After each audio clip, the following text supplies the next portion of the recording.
В эфире телеканала «Якутия-24». Главное событие уходящего дня. В студии Екатерина Карпухина. Здравствуйте.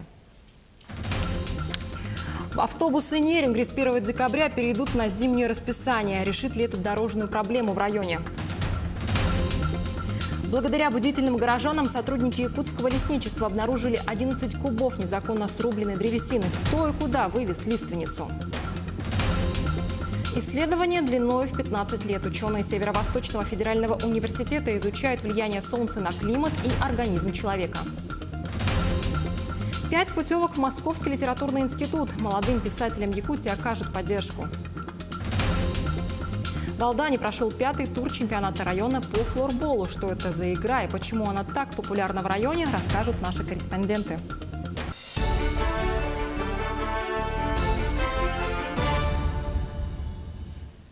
Максимальный размер ежемесячного пособия по уходу за ребенком до 1,5 лет увеличится до 26 тысяч рублей с 1 января следующего года. В текущем году сумма составляла 24 тысячи рублей. Об этом сообщает Федеральный фонд социального страхования. Также ожидается, что минимальный размер пособия по беременности и родам за 140 дней отпуска вырастет почти до 52 тысяч рублей. Если же у застрахованного лица заработок отсутствовал, либо был очень маленький, то указанное пособие будет исчисляться из минимального размера оплаты труда.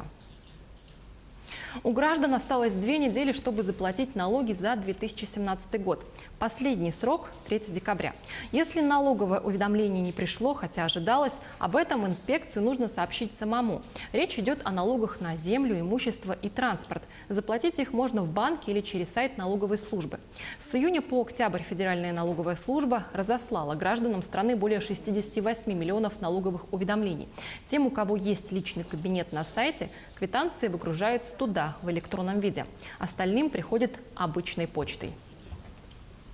В России колбасные изделия могут подорожать почти на 30%, пишут «Известия» со ссылкой на экспертный совет при правительстве.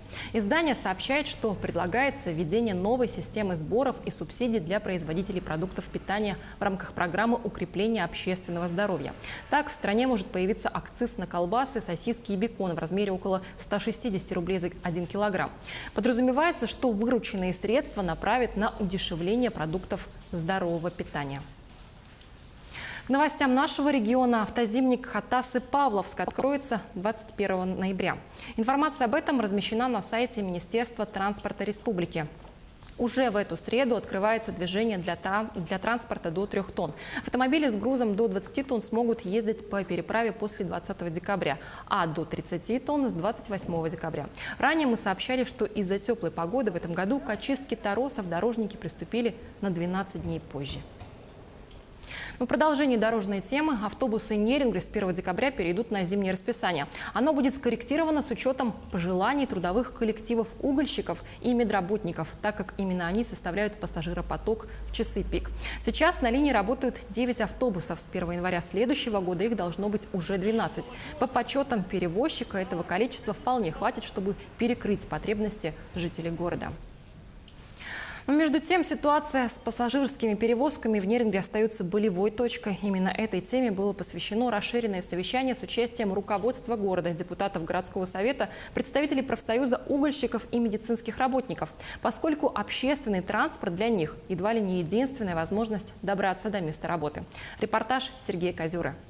Автотранспортное предприятие при содействии Министерства транспорта Якутии и МУП «Якутское пассажирское автотранспортное предприятие» начало выполнять внутригородские перевозки с 1 января 2013 года. Претензии от населения хлынули в конце лета прошлого 2017 года, когда начали фиксироваться срывы действующего расписания. В настоящее время на линии работают 9 единиц техники. Вот летом подрабатывала за знакомую. Выйдешь на одно время, вообще по полчаса, по 30 минут стояла. Со старого города уехать очень тяжело. Поэтому на такси не наездишься. Ждешь, замерзнешь весь. Можно простоять не знаю сколько. Я вот, допустим, и не стала ждать, вот по делам ездила на такси, обратно уже пешком. Совещания по ситуации происходили неоднократно, и городская администрация в жесткой форме требовала исполнения утвержденного расписания. Просто я считаю, что ситуация в городе доведена до отчаяния благодаря вашим добросовестным усилиям. И мне стыдно к народу выходить. Вот, мне не стыдно сегодня с этим обществом общаться, потому что они то руководители не понимают, Ну им тоже стыдно, с них рабочие требуют. Ты понимаешь или нет? По словам компании-перевозчика, есть объективные причины, по которым сложилась эта плачевная ситуация. В частности, на протяжении многих лет тарифы на проезд не поднимались, оставались на прежнем уровне, хотя цена на топливо росла. Потребовалась замена запасных частей, поскольку корейские автобусы не были адаптированы под топливо российского образца. И полностью поменяли систему финансирования предприятия. То есть сейчас это будет субсидироваться перевозки в том объеме и расписании, которое будет утверждено. Поэтому, на наш взгляд, то есть проблем с перевозками с Нового года их вообще не будет. Ну и стараемся сделать, чтобы буквально с сегодняшнего дня их тоже максимально не было. В данное время ситуация стабилизируется. С января 2019 года количество автобусов должно быть уже 12. Основные требования, которые предъявляет сегодня руководство города к компании-перевозчику, это неукоснительное соблюдение действующего расписания и скорейшее формирование нового зимнего расписания. Глава города Леонид Олейник держит данный вопрос на личном, строгом контроле. Сергей Козюра, Аксения Луценко, Тамара Игнатьева, Нерюнгри. Не стоит забывать о порядке и безопасности на дорогах. В рамках Всемирного дня памяти жертв дорожно-транспортных происшествий сотрудники отдела ГИБДД в Нерюнгринском районе раздали водителям и пешеходам листовки, напомнив, что нужно вместе соблюдать правила дорожного движения. В районе за 10 месяцев текущего года отмечается рост основных показателей аварийности в сравнении с аналогичным периодом прошлого года. Количество погибших увеличилось на 11%, количество раненых на 14%. Вместе с тем наблюдается снижение общего количества ДТП более чем на 2%. В этот день госавтоинспекция Нерюнгринского района напоминала участникам дорожного движения о строгом соблюдении правил дорожного движения. На сегодняшний день на территории Нерюнгринского района зарегистрировано 200 дорожно-транспортных происшествий, в которых 38 участников дорожного движения, участников дорожно-транспортных происшествий получили ранения. 10 участников дорожно-транспортных происшествий погибли. В Ленске продолжит благоустройство городской среды, несмотря на то, что войти в республиканскую программу в 2019 году не удалось. Сейчас сотрудники архитектуры городской администрации готовят документы для участия в российском конкурсе, по итогам которого можно получить грант размером до 80 миллионов рублей. Принять участие со своей идеей благоустройства может каждый. Необходимо заполнить заявку в отделе архитектуры или проделать эту же процедуру в электронном виде на сайте города. Любой житель города, любое заинтересованное лицо, просто неравнодушные граждане, пожалуйста, каждый может поучаствовать, высказать свое мнение. Причем в таких конкурсах очень поддерживается, если жители сами выходят на субботники, оказывают какую-то помощь трудовую, даже финансовую. Подготовка к чемпионату мира по масс-рестлингу идет полным ходом. Состязания пройдут в Якутске уже в эти выходные. В нем примут участие около 250 спортсменов из 42 стран. Сотрудники Центра по работе с волонтерами республики отобрали 70 добровольцев в возрасте от 14 до 57 лет для помощи в проведении чемпионата. Они прослушали лекции об особенностях культур стран-участниц и тренинги на знакомство командообразования. В чемпионате мира по масс-рестлингу всего будет задействовано 70 волонтеров по 8 основным направлениям. Ребята будут помогать нашим делегациям, они будут их сопровождать, будут работать в спортивных объектах, также будут работать в местах проживания, будут помогать главной судейской коллегии, а также мандатной комиссии и в Конгрессе. На базе кадетской школы-интерната поселка Чернышевский Мирнинского района прошли военно-спортивные игры. Участие в них приняли 3 команды. Студенты регионального технического колледжа города Мирного, учащиеся кадетского интерната и ученики 3-й школы поселка Чернышевский. Студенты и школьники познавали тяжесть военной службы с помощью необычных состязаний. Проверяли скорость сбора молодых людей по команде «Рота подъем», умение собирать и разбирать автомат. Также прошли конкурсы на выносливость и в завершении всех участников проверили на знание военного дела. Победу одержала кадетская школа-интернат. Всем участникам вручили памятные призы и грамоты. Мероприятия такого типа проходили не первый раз, но именно то, что посвящено Дню призывника, первый раз мы проводили эти соревнования. Все то же самое, то, что мы делали повседневную жизнь. Каждый день подъем, зарядка, вот это все, завтрак. Все то же самое, то, что у нас здесь происходит. Играли честно все, боролись, побеждает сильнейший. В В Алдане прошел 5-й тур чемпионата района по флорболу. Эта игра набирает популярность среди алданских любителей спорта. Об этом говорит количество команд, участвующих в турнире. Острая игра на площадке и не менее напряженная атмосфера среди болельщиков, большая часть которых – прекрасная половина человечества. И это не только жены и подруги игроков, а действующие игроки женской сборной команды «Энергия». На этот районный чемпионат по флорболу заявлено 3 женских и 7 мужских команд. Причем девчонки ничуть не уступают мальчишкам. Несмотря на то, что называют его флорбол, это игра джентльменов. Девушки тоже дают, бывает, фору и мальчикам, когда мы играем на тренировках. И это даже интересно, когда видишь то, что женский пол поддерживает тебя на местах болельщиков, когда ожидает свою игру. Женщины в игровых видах спорта – тема уже обыденная. Их не страшат ни силовая борьба, ни травмоопасность. Женщины бьют сильнее. Когда мы на тренировках приходим с мальчишками играть, то они нас лояльно так щадят. А на тренировке даже свои порой себе такие тумаки наносят. Потому что в таком страсти, в азарте надо победить, забить любой ценой. Это очень интересно, это очень затягивает. И самое интересное здесь, самое главное, наверное, что в нашей команде, это сплоченность коллектива. Всякое бывает на площадке, но когда мы выходим, мы все вместе, действительно энергия такая прет. Я вам советую тоже попробовать хоть раз поиграть. Популярность флорбола растет. Игра проста, не требует особой амуниции и доступна в любом возрасте. Стоит отметить, что Алдан – единственный район в республике, где флорбол поставлен на уровень массовых соревнований. В Якутске команд нету. Есть только команда в городе Нейринге от Якут-Угля. То есть у них там проходит соревнования между собой, то есть между производственных коллективов. А так как у нас проводит чемпионат, в Якутии мы являемся лидерами. Поэтому уже про наш чемпионат, в принципе, уже и в Новосибирской области уже в курсе, и в Москве. По итогам первого тура среди сыгравших мужских команд лидирует «Сила Сибири». Корпоративную планку держит и женская команда от газовиков «Зажигалочки». Районный чемпионат по флорболу проводится по круговой системе. Все команды встретятся друг с другом. Финальная серия состоится в апреле будущего года. Руслан Павлов, Сергей Шипачев, Алдан. Сейчас небольшая реклама. Оставайтесь с нами и смотрите во второй части итогов дня. Благодаря бдительным горожанам сотрудники якутского лесничества обнаружили 11 кубов незаконно срубленной древесины. Кто и куда вывез лиственницу? Исследование длиной в 15 лет. Ученые Северо-Восточного федерального университета изучают влияние Солнца на климат и организм человека. 5 путевок в Московский литературный институт. Молодым писателям Якутии окажут поддержку.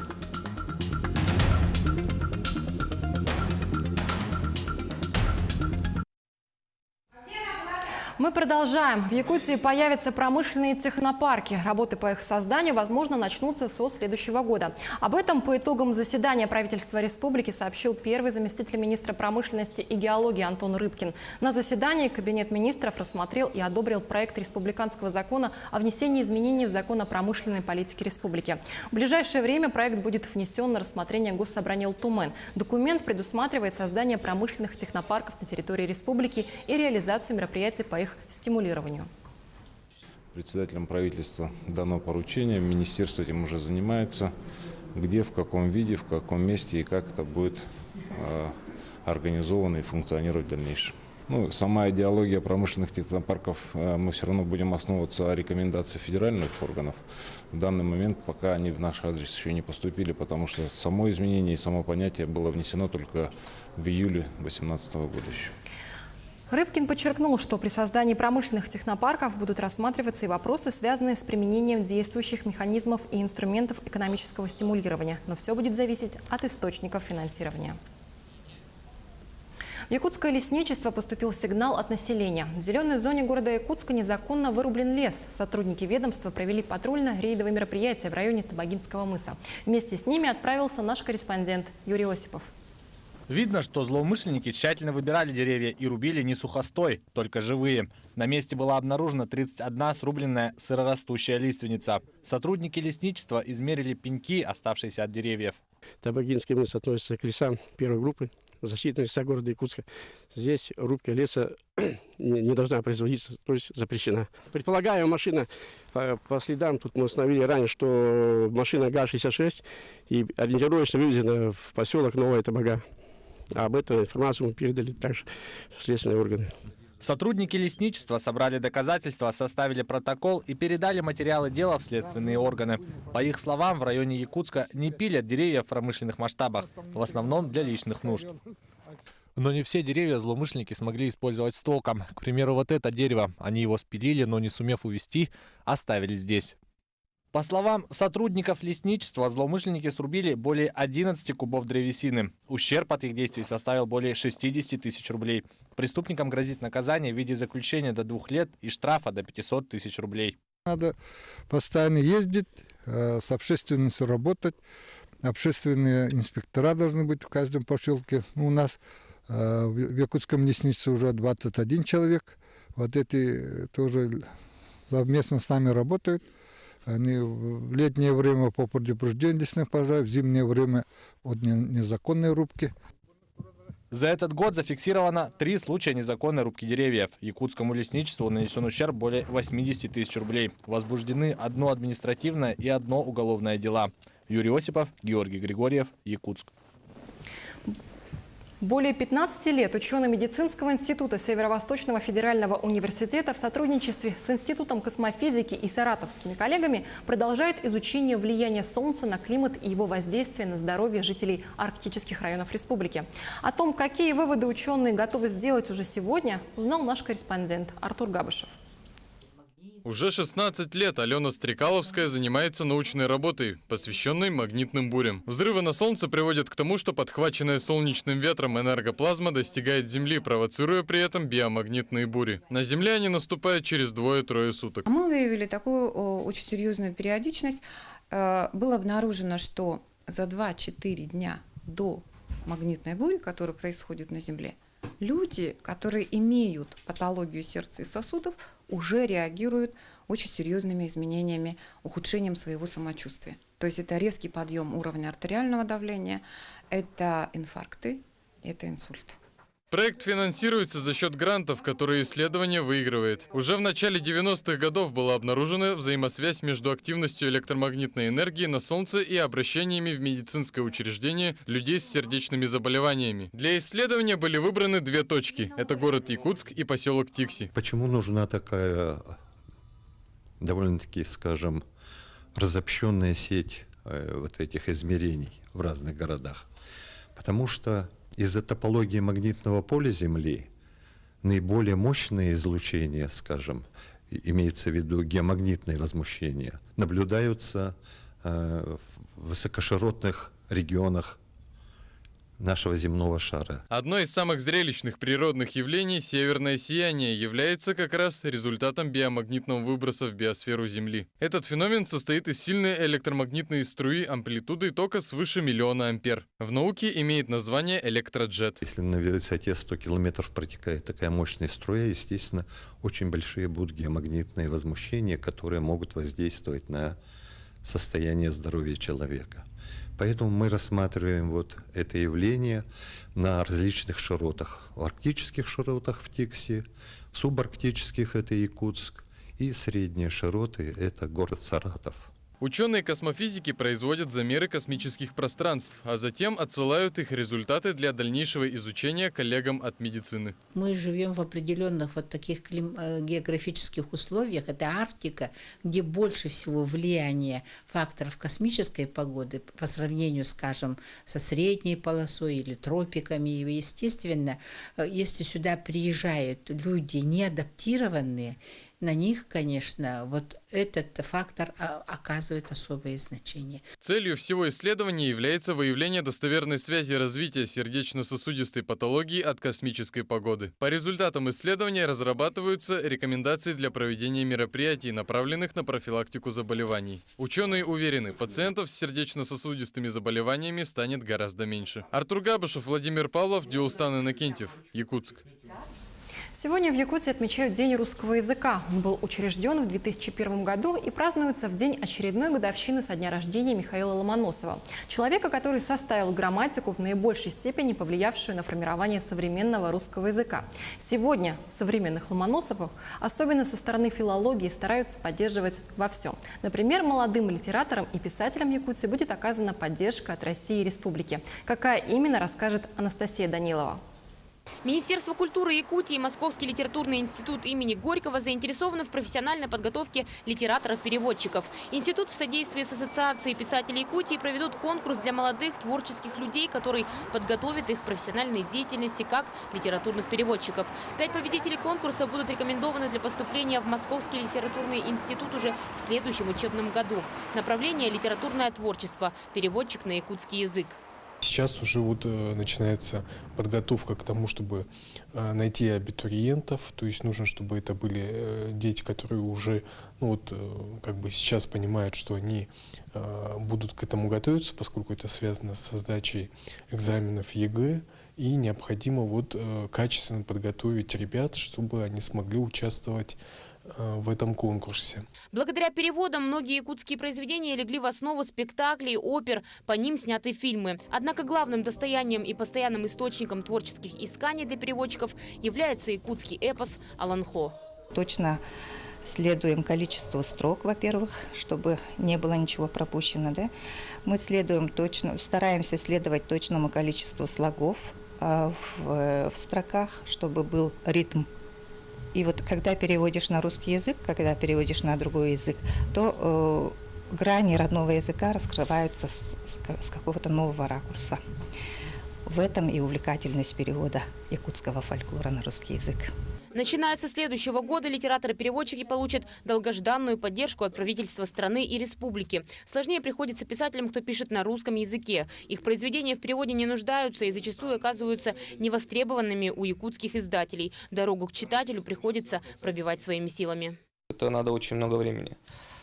То есть, если я занимаюсь уже почти 7 лет, те, кто сейчас более-менее знаменит, которые сами себя продвигали, они по 10 лет, по 12 лет, по 15 лет пишут. Очень долго некоторые бесплатно пишут, чтобы найти свою аудиторию, потом уже в конце начинают получать плоды с этого. Впрочем, не суть важно, кто ты – литературный переводчик, поэт или прозаик. В поддержке нуждаются все творческие личности. Анастасия Данилова, Владимир Павлов, Якутск. И срочная новость. Как только что нам стало известно, 9-летняя Марина Трапезникова, которая сегодня не вернулась домой в назначенное время, найдена сотрудниками МВД. По предварительным данным, девочка самостоятельно села на 14-й маршрут автобуса и уехала в район ДСК. Однако не смогла найти дом и блуждала по микрорайону, сообщили нашему телеканалу в пресс-службе МВД. Ранее мы сообщали, что в столице республики ведутся поиски 9-летней девочки, которая сегодня, 19 ноября, в 11 часов 30 минут вышла из дома, направившись в школу номер 38, и не вернулась. Поиски велись силами Следственного комитета МВД, а также волонтерами.